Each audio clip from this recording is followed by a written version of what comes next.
Assalamualaikum warahmatullahi wabarakatuh. Perkenalkan, nama saya Nurul Afan Gobel, kelas PI6C, NIM 23123062. Baiklah, pada kesempatan ini saya akan menjelaskan kembali tentang UTS yang sudah saya kerjakan pada mata kuliah ilmu dakwah. Langsung saja masuk pada nomor pertama. Secara bahasa, dakwah berasal dari kata Arab da'ah, yad'u, dawatan, yang berarti mengajak, menyeru, atau memanggil. Secara istilah, dakwah adalah usaha mengajak manusia menuju jalan Allah dan mengamalkan ajaran Islam dalam kehidupan sehari-hari.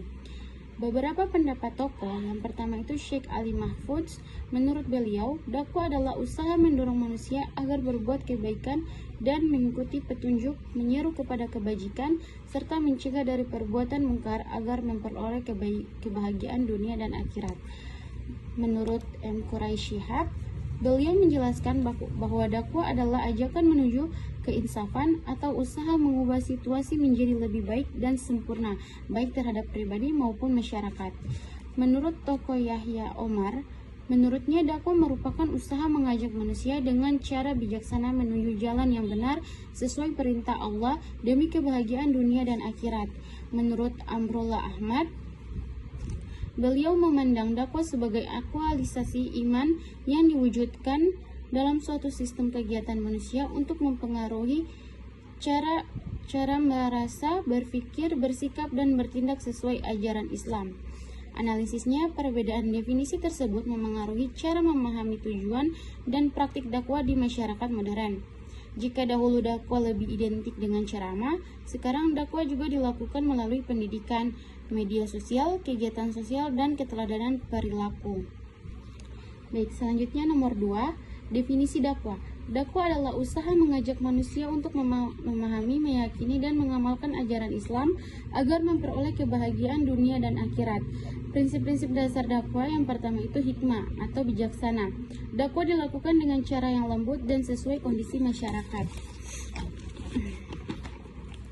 Yang kedua itu mauzha hasanah, nasihat yang baik. Menyampaikan ajaran Islam dengan sopan dan penuh kasih sayang. Yang ketiga itu mujadalah bilati hiya ahsan, berdiskusi atau berdialog dengan cara yang baik tanpa memaksa. Dan yang selanjutnya ayat-ayat Al-Quran dan hadis tentang dakwah. Al-Quran, Allah berfirman dalam Quran surah An-Nahl ayat 125 yang dimana Bismillahirrahmanirrahim, Ud'u illa sabili rabbika bil hikmati wal mau'izatil hasanati wajadilhum billati hiya ahsan, yang artinya serulah manusia kepada jalan Tuhanmu dengan hikmah dan pengajaran yang baik, dan berdebatlah dengan mereka dengan cara yang baik. Nah, ayat ini menjelaskan bahwa dakwah itu harus dilakukan dengan bijaksana dan penuh kebaikan. Nah, selanjutnya dalam hadis, Rasulullah bersabda, Baligu anni walau yatan. Artinya, sampaikanlah dariku walau satu ayat. Nah, hadis ini menunjukkan bahwa setiap muslim itu memiliki kewajiban untuk berdakwah sesuai kemampuan. Contoh kegiatan dakwahnya itu ceramah atau kajian Islam di masjid dan sekolah. Yang kedua, membuat konten Islami di media sosial. Yang ketiga, mengajak teman untuk salat berjamaah. Yang keempat, kegiatan sosial seperti berbagi sembako dan membantu masyarakat.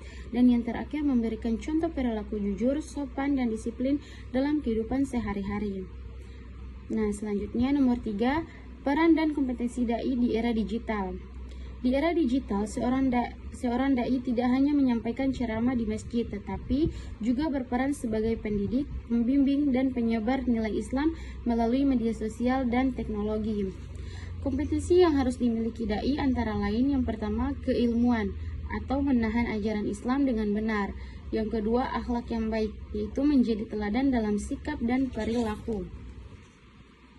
Dan yang ketiga, kemampuan komunikasi, yaitu mampu menyampaikan dakwah dengan bahasa yang mudah dipahami.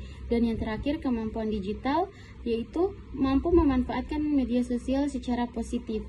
Nah, aspek yang paling lemah dalam praktik dakwah saat ini menurut saya adalah kemampuan komunikasi, karena banyak pendakwah yang memiliki ilmu yang baik, tetapi cara penyampaiannya terkadang terlalu keras, mudah menyalahkan, atau tidak sesuai dengan kondisi masyarakat modern. Akibatnya proses dakwah sulit diterima dan bahkan menimbulkan perdebatan di media sosial.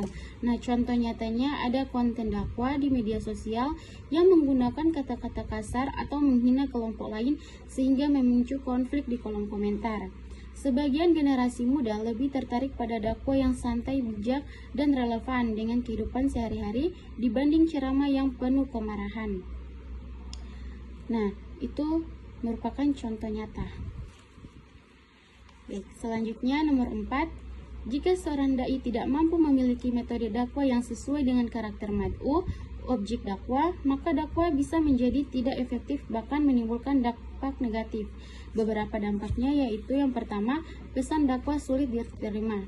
Mad'u menjadi tidak tertarik karena cara penyampaiannya tidak sesuai dengan usia, pendidikan, atau kondisi masyarakat. Nah, yang kedua, menimbulkan penolakan dan konflik. Dakwah yang terlalu keras atau memaksa dapat membuat orang merasa tersinggung dan menjauhi dari ajaran Islam. Dan yang terakhir, muncul kesalahpahaman terhadap Islam. Jika dakwah disampaikan dengan atau kasar, masyarakat bisa menganggap Islam adalah agama yang keras. Contoh nyata, misalnya seorang dai menyampaikan ceramah kepada remaja dengan cara memarahi dan menyalahkan penggunaan media sosial tanpa memberi solusi yang baik. Akibatnya remaja justru merasa dijudge dan tidak mau lagi mengikuti kajian.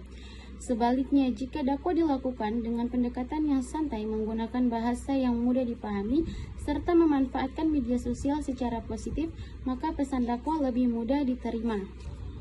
Baik, selanjutnya nomor 5. Klasifikasi media dakwah. Yang pertama, media dakwah lisan. Dakwah yang disampaikan melalui ucapan, ceramah, khutbah, dan pengajian. Karakteristik, komunikasi langsung antara dai dan mad'u. Kelebihan, lebih mudah menyentuh emosi dan bisa ada tanya jawab langsung. Keterbatasan, jangkauan terbatas oleh tempat dan waktu. Paling efektif digunakan untuk pengajian, khutbah Jumat, pembinaan masyarakat, dan kegiatan yang membutuhkan interaksi langsung. Yang kedua, media dakwah tulisan. Dakwah melalui buku, artikel, brosur, atau postingan tulisan di media sosial. Karakteristik, pesan disampaikan dalam bentuk teks. Kelebihan, dapat dibaca berulang kali dan tahan lama. Keterbatasan, kurang menarik bagi orang yang tidak suka membaca. Paling efektif digunakan untuk pendidikan, kajian ilmiah, penyebaran pengetahuan Islam, dan dokumentasi materi dakwah. Yang ketiga, media dakwah visual. Dakwah menggunakan gambar, poster, film, infografis, dan video. Karakteristik, mengutamakan tampilan visual agar menarik perhatian. Kelebihan, mudah dipahami dan lebih menarik bagi masyarakat. Keterbatasan, membutuhkan kreativitas dan teknologi. Paling efektif digunakan untuk anak-anak, remaja, kampanye sosial, dan penyampaian pesan singkat agar mudah diingat. Baik, itulah penjelasan singkat dari saya. Lebih dan kurangnya saya mohon maaf. Wabillahi taufiq wal hidayah. Wassalamualaikum warahmatullahi wabarakatuh.